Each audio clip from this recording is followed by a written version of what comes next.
మన ప్రభువును రక్షకుడైన యేసు క్రీస్తు అతి శ్రేష్టమైన నామాన్ని బట్టి ఈ ఉదయకాల హోసన్న దైవ సందేశం అనే కార్యక్రమం వింటున్నా దేవుని విడలని మీకు శుభం కలుగునగాక. అందరికీ వందనాలు. ఈ శుభవేళ దేవుని కృప మనల్ని ఎంతగా ప్రేమించి దేవుని సన్నిధిలో నిలిచి ఉండే భాగ్యం ఇచ్చిన దేవునికి రుణపడిన మనం నిత్యము స్తుతులు అర్పించుదుముగాక. ఈ శుభవేళ మీకు ఒక వాక్యాన్ని జ్ఞాపకం చేస్తాను. అది ఏమిటంటే, మనను సమస్యలు వచ్చినప్పుడు ఆదుకునేవాడు కావాలి, ఇరుకులు వచ్చినప్పుడు తప్పించేవాడు కావాలి, ఆలోచన పుట్టనప్పుడు ఆలోచన చెప్పేవాడు కావాలి, రోగం వచ్చినప్పుడు బాగు చేసేవాడు కావాలి, అవసరం ఉన్నప్పుడు మన అవసరాలు తీర్చేవాడు రావాలి. అట్లా ఉన్నప్పుడు మనిషి ఎన్ని సమస్యలు ఉన్నా దాటుకుంటూ వెళతాడు. కొన్నిసార్లు మన అవసరాలు తీరకపోయినా, తీర్చేవాడు లేకపోయినా, కొన్నిసార్లు కృంగిపోయినప్పుడు లేపి నిలబెట్టేవాడు, ఆదరించి పలికించేవాడు లేకపోతే మనిషి ఎంత కృంగిపోతాడో, ఎంత బాధ చెందుతాడో మనకు తెలుసు.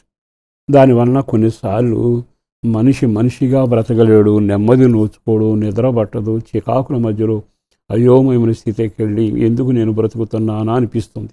అయితే ఎలాంటి పరిస్థితుల్లో నీ ఉన్నా నీ కొరకు కార్యం చేయగలిగిన వాడు ఒక ఆయన ఉన్నాడు. ఆయన గురించి ఒక కీర్తనాకారుడు 6వ అధ్యాయం 9వ వాక్యంలో ఇలాగన చెప్పాడు: యెహోవా నా విన్నపం ఆలకించి ఉన్నాడు, యెహోవా నా ప్రార్థన అంగీకరించు. కీర్తనాకారుడు రాసిన 6వ కీర్తన 9లో ఎంత బాగుందండి. ఇతనికి నా మొర్ర వినేవాడు ఉన్నాడు అంటున్నాడు, నా ప్రార్థన అంగీకరించి కార్యం చేసేవాడు ఉన్నాడు. ఇప్పుడు ఈయన ధైర్యం ఏంటంటే, ఆయనకు మొర్ర పెడితే ఆయన అన్నీ చేస్తాడు, చూస్తాడు. కారణం ఆయన ఎవరో తెలుసా? సర్వశక్తిమంతుడు, సమస్తము సృష్టించినవాడు, జీవాధిపతి, మరణాన్ని గెలిచినవాడు. నీకు స్వస్థపరిచే వైద్యుడిగా ఉపయోగపడతాడు, నిన్ను మోసేవాడుగా ఉంటాడు, నిన్ను ఎత్తుకుని తిరిగేవాడుగా ఉంటాడు.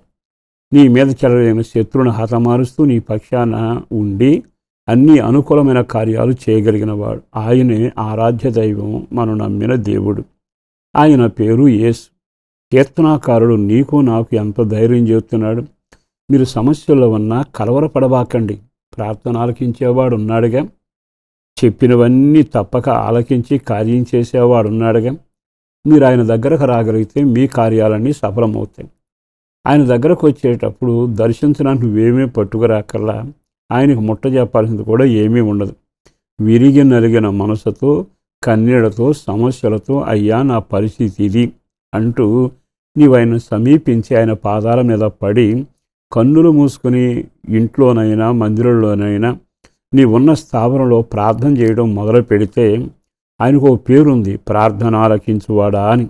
ఆయన ఆలకిస్తాడు. ప్రార్థనలట ఆలకించిన తర్వాత నీ ప్రార్థన అంగీకరిస్తాడు. సహజంగా మన జీవితాల్లో కొంతమందికి విన్నపాలు రాసిస్తాం, అర్జీలు పెడతాం, కానీ ఆలకిస్తారు, కానీ అంగీకరించరు. ఆలకించడం అంటే నువ్వు ఎన్ని విన్నపాలు ఇచ్చినా, అర్జీలు పెట్టినా వింటాను, చూస్తాం, చేస్తామంటారు. కానీ అంగీకరించకపోతే అవి వ్యర్థమేగా. నా దేవుడు ఎవరో తెలుసా? నువ్వు చెప్పేది ఎంతసేపు అయినా వింటాడు, ఎన్నైనా వింటాడు, దాన్ని అంగీకరించి అమలు చేస్తాడు. ఆహా, ఇంత గొప్ప దేవుడు ఎక్కడున్నాడండి? కనుక అంగీకరించి అమలు చేసే దేవుడి దగ్గర నేను గోతులో పడ్డానయ్యా అని కేక వేస్తే వ్యసనాల గోతులోంచి విడిపించడా? అయ్యా, అనారోగ్య పంచుల్లో మూట కట్టబడ్డానయ్యా అంటే నీకు ఆరోగ్యం ప్రసాదించడా? నేను ఒంటరిగా దారి తప్పిన గొర్రెలాగా ఉన్నానయ్యా అంటే నిన్ను దారిలో పెట్టడా? జ్ఞానం లేని వ్యక్తినయ్యా అంటే జ్ఞానం ఇవ్వడా? కారణం ఏంటంటే ఆయన సమస్తానికి అధిపతి, ఆయన సర్వశరీరులకు అధినేత, సర్వచక్రాధిపతి, అన్ని విషయాల్లో కృప చూపగలిగిన వాడు. ఇప్పటి వరకు మనుషుల దగ్గరికి వెళ్ళినా, సహాయం కోసం మరో స్థలానికి వెళ్ళినా, నీ బలం మీద, నీ తెలివి మీద, నీ ఆరోగ్యం మీద ఆధారపడిన నిష్ప్రయోజుడివై జీవితంలో చికాకుల మధ్యలో ఉన్న ఎందుకో దేవుడు తేటగా మాట్లాడుతుండగా ఈ వేళ ఆయన వైపు తిరిగి ఈ ఎత్తగాడు చెప్పిన మాట మేరకు నా విన్నపాన్ని ఆలకించవా అని అడిగండి. నా ప్రార్థనతో ఈ విన్నపాలను అంగీకరించవా అని చెప్పండి. ఆ మరుక్షణమే ఆత్మకార్యాలను జీవితంలో, కుటుంబంలోనూ, శరీరపరంగా అన్ని కోణాల్లో కార్యాలు జరుగుతాయి. ఈ నీ కుటుంబం క్షేమంగాను, సంతోషంగాను, ధైర్యంగా ముందుకు సాగబోతుంది. అట్టి కృప మీకు కలుగునగాక. పరిశుద్ధుడను ప్రేమాముడైన ప్రభు వందనాలయ.